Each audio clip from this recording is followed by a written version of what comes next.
Shalom, selamat pagi. Renungan pagi Sabda Bina Umat Senin 21 Agustus 2023. Firman Tuhan pagi ini terambil dari Lukas 20 ayat 9 sampai 12. Demikian firman Tuhan. Lalu Yesus mengatakan perumpamaan ini kepada orang banyak.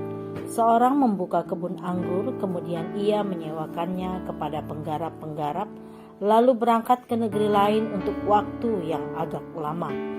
Dan ketika sudah tiba musimnya, ia menyuruh seorang hamba kepada penggarap-penggarap itu, supaya mereka menyerahkan sebagian dari hasil kebun anggur itu kepadanya. Tetapi penggarap-penggarap itu memukul hamba itu dan menyuruhnya pulang dengan tangan hampa. Sesudah itu ia menyuruh seorang hamba yang lain, tetapi hamba itu juga dipukul dan dipermalukan oleh mereka, lalu disuruh pulang dengan tangan hampa.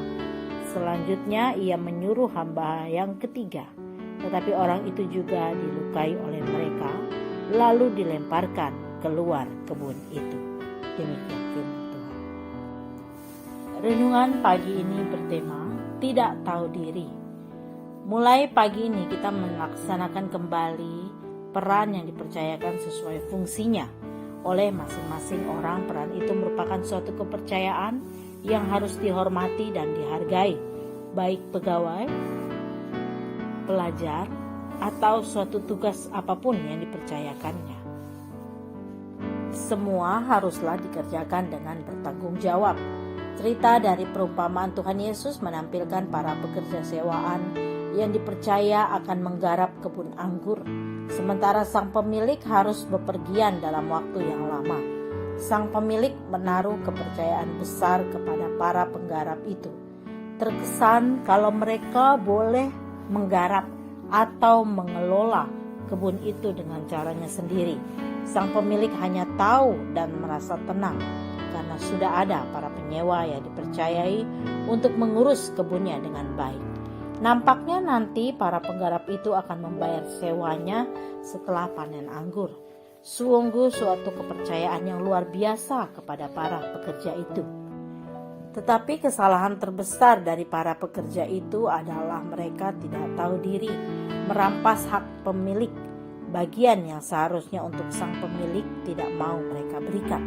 Dari jauh sang pemilik mengirim utusannya sampai 3 kali untuk mengambil bagian atau haknya. Tentunya ketiga utusan itu diberi tugas untuk sekaligus melihat atau mengawasi pekerjaan mereka. Ilustrasi pelanggaran para penggarap yang tidak mau memberikan bagian yang menjadi hak sang pemilik menjadi gambaran dosa perbuatan jahat yang merampas atau merampok sesuatu yang bukan miliknya. Allah mempercayakan kita bekerja dalam ladang dunia miliknya. Ia mempercayakan kita bekerja secara maksimal dan sesuai dengan kemampuan kita mengelolanya. Tetapi sebagai pemilik ladang dan yang sudah mengaruniakan kita pekerjaan, ia hanya meminta bagiannya, yakni bekerja dengan bertanggung jawab serta memuliakan nama-Nya dengan hasil kerja kita.